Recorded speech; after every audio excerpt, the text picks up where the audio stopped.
Doctor Babasaheb आंबेडकरांचं स्मारक असेल किंवा अरबी सागरातलं छत्रपती शिवाजी महाराजांचं स्मारक असेल, या देशातल्या दोन्ही प्रमुख महानायकांचं स्मारक महाराष्ट्रामध्ये अद्याप उभं राहू कारण काही नाही. पण जर या महाराष्ट्रात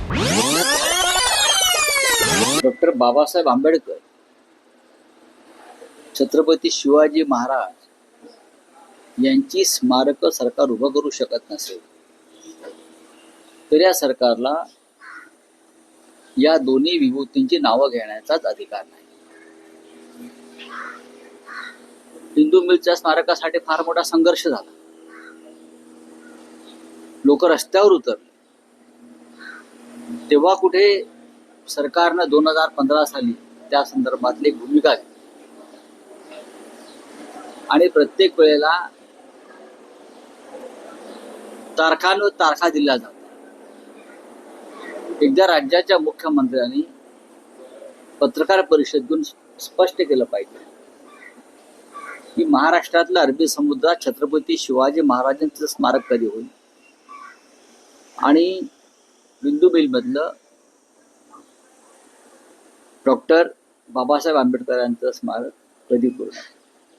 या सरकारला खेळांची मैदानं ताब्यात घेऊन ती बिल्डरांना विकून त्यावर 5 स्टार हॉटेल्स आणि मॉल्स बनवण्याच्या योजना तातडीनं पुढे नेत आहेत. पण डॉक्टर आंबेडकरांचं स्मारक, महामानवांचं स्मारक, छत्रपती शिवरायांचं स्मारक पूर्ण करता येईल. म्हणजे आखाती युद्ध जे आहे हे आता साधारण 35 दिवसापूर्वी सुरू झालं. तुम्ही 35 दिवसापूर्वी सुरू झालेल्या आखाती युद्धाचं खापर स्मारक पूर्ण होत नाही त्या संदर्भात कसं काय फोडू शकतो? नरेंद्र मोदीने सांगितलं आखाती युद्धाचा भारतावरती काही परिणाम होणार नाही. मग तरी फडणवीस असं कसं काय? फडणवीस मोदींचा अपमान करतायत. आखाती युद्धाचा भारताच्या जनजीवनावरती, कामकाजावरती काही परिणाम होणार नाही हे जर देशाचे प्रधानमंत्री सांगतायत, मग आखाती युद्धाच्या निमित्तानं डॉक्टर बाबासाहेब आंबेडकरांचं स्मारक कसं काय थांबू शकतं? प्रदूष विदर्भामध्ये ज्या पद्धतीनं खाण उद्योगानं उत्पात माजवलेला आहे, 4 दिवसापूर्वी माझ्याकडे एटापल्ली तालुक्यात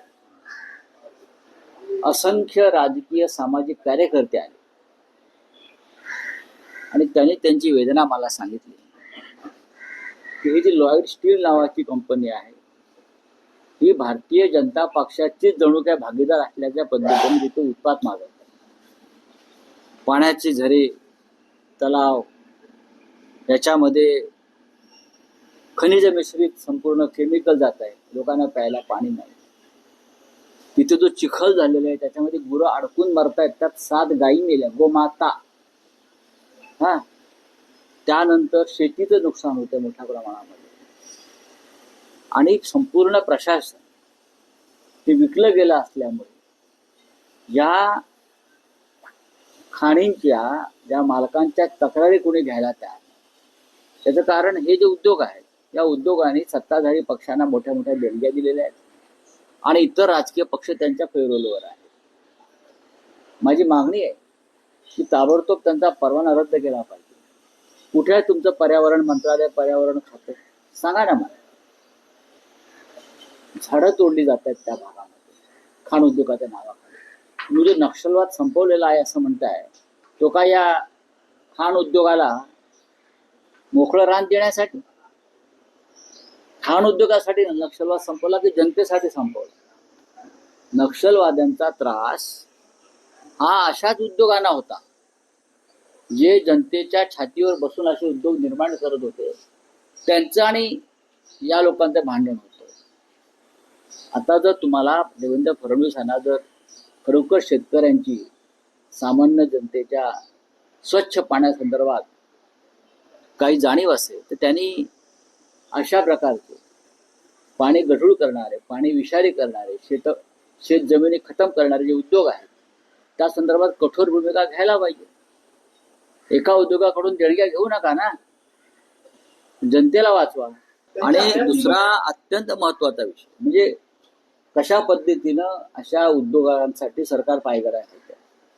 एकनाथ शिंदे डेप्युटी सीएम बरं का, यांनी जे नवीन धोरण काय इंटिग्रेटेड स्पोर्ट्स पॉलिसीच्या नावाखाली मुंबईसह महाराष्ट्रातली प्लेग्राऊंड्स, मुलांना खेळण्यासाठी जे प्लेग्राऊंड्स आहेत त्या प्लेग्राऊंड्समध्ये 30 ते 40% जागा बिल्डरांना देणार. Hotels, 5 star hotels, malls, clubs असे निर्माण करणार आणि मग त्यातून हजारो कोटी रुपये जमा करणार आणि ते परत आमदार खासदार विकत घ्यायला लावणार. मुलांची प्लेग्राऊंड खायची वेळ आली का तुमच्यावरती? काय करतात देवेंद्र फडणवीस? मुलांच्या मैदानावर तुम्ही आता डोळा ठेवताय. काय चाललंय का या राज्यामध्ये? आज तुम्ही मुलांचे प्लेग्राऊंड म्हणजे खेळायची आणि मनोरंजनासाठी राखीव ठेवलेल्या जागा घेताय. म्हणजे आमच्या शिवाजी पार्कला तुम्ही 5 स्टार हॉटेल बांधणार? राज ठाकरेंच्या घरासमोर, वीर सावरकरांच्या स्मारकासमोर, बाळासाहेब ठाकरेंच्या स्मारकासमोर, जिथे संयुक्त महाराष्ट्राचं मुहूर्तमेढ रोवली त्या शिवतीर्थावरती सुद्धा प्लेग्राऊंडच आहे म्हटलं तर. मग तुम्ही एकनाथ शिंदे तिकडल्या 30% जागेवरती कोणत्या 5 स्टारच्या मालकाला, कोण त्यांच्या तो ठाण्यातला आहे ना एक बिल्डर, कोणती त्यांचा पार्टनर, काय त्याचं नाव, आशर लोढा, यांना तुम्ही शिवतीर्थावरती 30% जागा 5 स्टार हॉटेल देणार आहेत?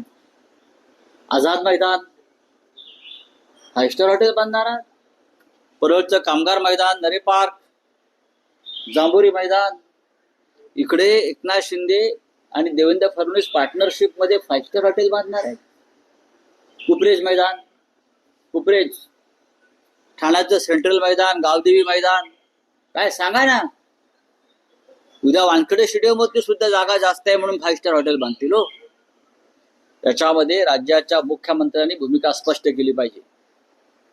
नाहीतर या महाराष्ट्रातल्या मुलांना आणि पालकांना मैदान वाचवण्यासाठी तुम्हाला किती खायचं आहे, किती खाणार आहात तुम्ही आणि कुठे घेऊन जाणार आहात तुम्ही,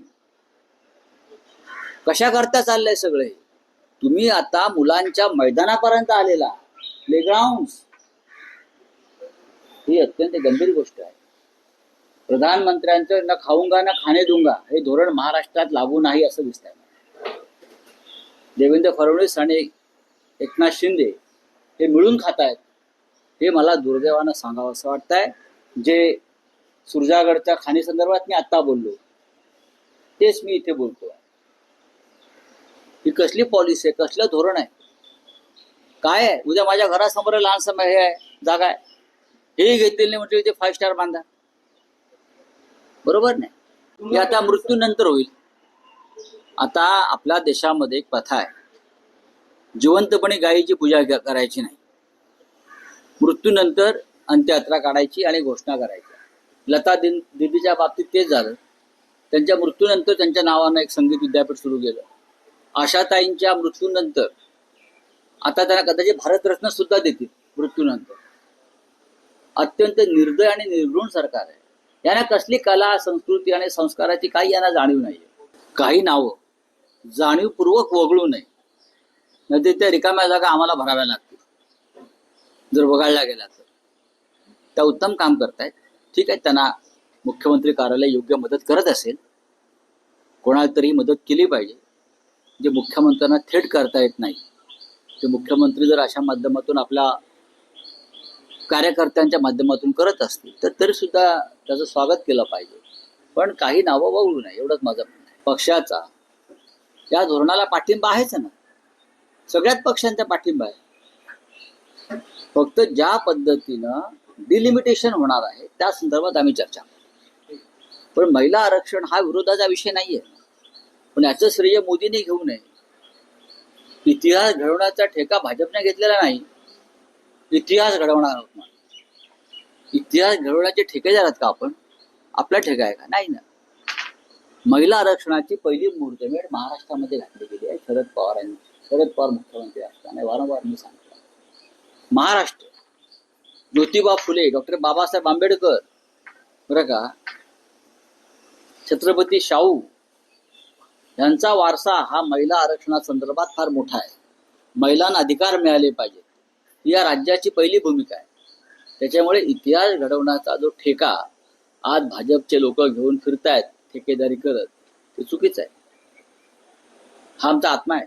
त्यात सुद्धा काही बिल्डरांची नावं वगळलेली आहेत. काही बिल्डर जे भाजप धार्जिणे आहेत किंवा जे सरकारमध्ये आहेत त्यांची नावं त्यात नाही आहेत.